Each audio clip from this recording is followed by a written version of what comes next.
Shalom saudara, haleluya, selamat datang ke siri renungan surat Korintus yang pertama. Kiranya kasih karunia dan damai sejahtera dari Allah Bapa kita dan dari Tuhan Yesus Kristus menyertai Anda. Kita akan lihat 1 Korintus bab 2 ayat 1 hingga ke 5 dengan tajuk ini, sekiranya takut dan gentar memberitakan Injil. Mari kita lihat ayat yang pertama. Demikianlah pula ketika aku datang kepadamu, saudara-saudara, aku tidak datang dengan kata-kata yang indah atau dengan hikmat untuk menyampaikan kesaksian Allah kepada kamu.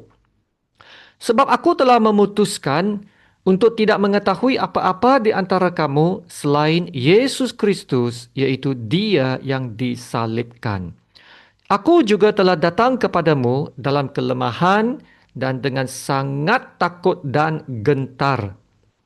Baik perkataanku maupun pemberitaanku tidak kusampaikan dengan kata-kata hikmat yang meyakinkan, tetapi dengan keyakinan akan kekuatan roh, supaya iman kamu jangan bergantung pada hikmat manusia, tetapi pada kekuatan Allah. Demikianlah firman Tuhan. Dalam pemberitaan Injil Kristus, ya, Paulus tidak menggunakan kata-kata indah atau menunjukkan kebijaksanaannya dalam pengetahuan berteologi, ya, untuk cuba menarik atau meyakinkan para pendengarnya.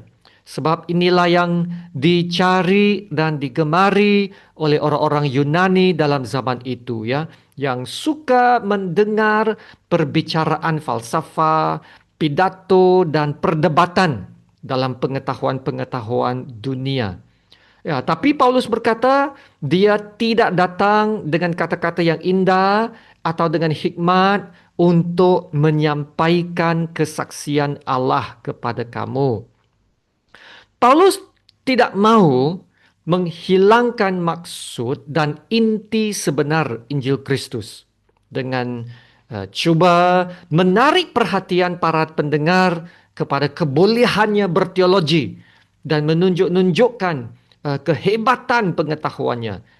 Yang pentingnya Paulus mau fokus pemberitaannya hanya kepada Yesus Kristus, yaitu Dia yang disalibkan.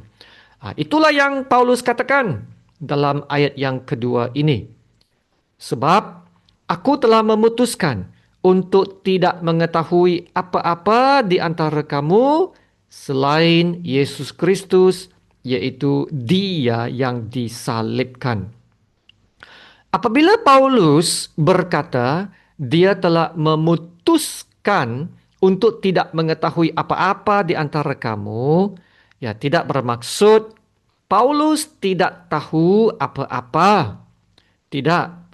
Kalau ditinjau dari latar belakangnya, Paulus adalah seorang yang sangat layak dan terlatih dalam hukum-hukum Allah. Ya, seorang yang berpendidikan tinggi, berpengetahuan dan seorang ahli falsafah dalam hal agama. Ya, orang sebeginilah yang suka berdebat dan berpidato. Ya, pengetahuan menunjukkan status hikmat seseorang. Ya, ada pepatah English berkata knowledge is power. Orang yang memiliki pengetahuan adalah berkuasa pada masa itu. Paulus boleh saja, ya, mempamerkan kebolehan dan keyakinannya dalam berpidato apa saja topik. Tetapi Paulus berkata dalam ayat 3, aku juga telah datang kepadamu dalam kelemahan dan dengan sangat takut dan gentar. Saudara, setelah Paulus mengenal Tuhan Yesus, kehidupannya telah berubah. Paulus tidak mahu memegahkan diri. Paulus telah berkata sebelum ini dalam 1 Korintus bab yang pertama 31, karena itu seperti ada tertulis, barang siapa yang bermegah, hendaklah ia bermegah di dalam Tuhan. Paulus hanya mau memberitakan Yesus Kristus, yaitu Dia yang disalibkan. Ayat 2 tadi itu. Inilah fokus Paulus ya, saudara. Adakah Anda, saudara, rasa takut, cemas, gelisah dalam memberitakan atau mengongsikan Injil kebenaran? Nah, Paulus juga sama. Paulus berkata, aku juga telah datang kepadamu dalam kelemahan dan dengan sangat takut dan gentar.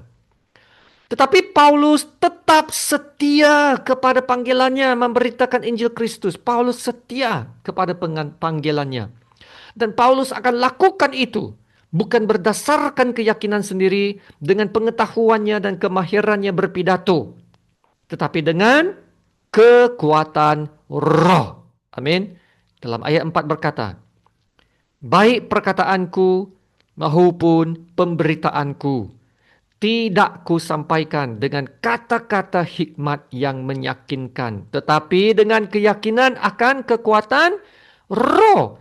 Dan ayat 5 sambung berkata, supaya iman kamu jangan bergantung pada hikmat manusia, tetapi pada kekuatan Allah. Haleluya.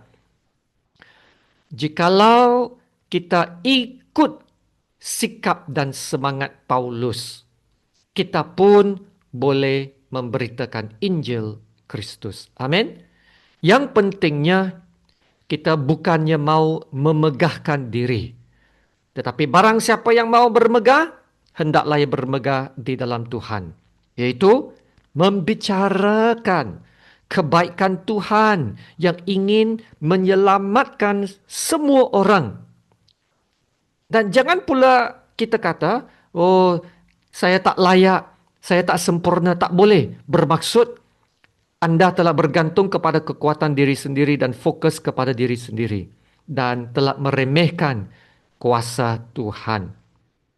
Jadi saudara, dalam pemberitaan kebenaran firman, kita harus membawa pendengar untuk mengenal Tuhan. Mereka harus lebih mengingati kebenaran dari kata-kata indah dan hikmat penceramah. Jangan kita menarik perhatian pendengar dengan kata-kata indah. Hanya ya beritakan dan jelaskan firman kebenaran. Dalam bahasa Inggris, stick to the word ya, stick to the word. Hanya kebenaran memerdekakan dan yang menyucikan. Amin. Dan percayalah kerja Roh Kudus untuk menyedarkan pendengar. Itulah kekuatan Roh Allah. Haleluya, kasih karunia Tuhan Yesus menyertai Anda. Mari kita berdoa. Bapa kami yang di surga, Bapa yang terpuji, yang kami sembah, yang kami kasihi. Terima kasih Bapa untuk firman-Mu. Kami menerima pelajaran yang sangat penting. Pemberitaan Injil tidak perlu disampaikan dengan kata-kata hikmat yang meyakinkan, tetapi dengan kekuatan roh. Ya Bapa, Engkau telah memberikan kepada kami roh Allah untuk menjadi saksi kebenaran-Mu. Roh Allah yang menyedarkan, roh Allah yang menginsafkan, yang membuka hati dan memampukan kami menjadi saksi-Mu. Kami hanya mulut-Mu. Ajar kami untuk bersandar sepenuhnya kepada kekuatan dan bimbingan Roh Allah.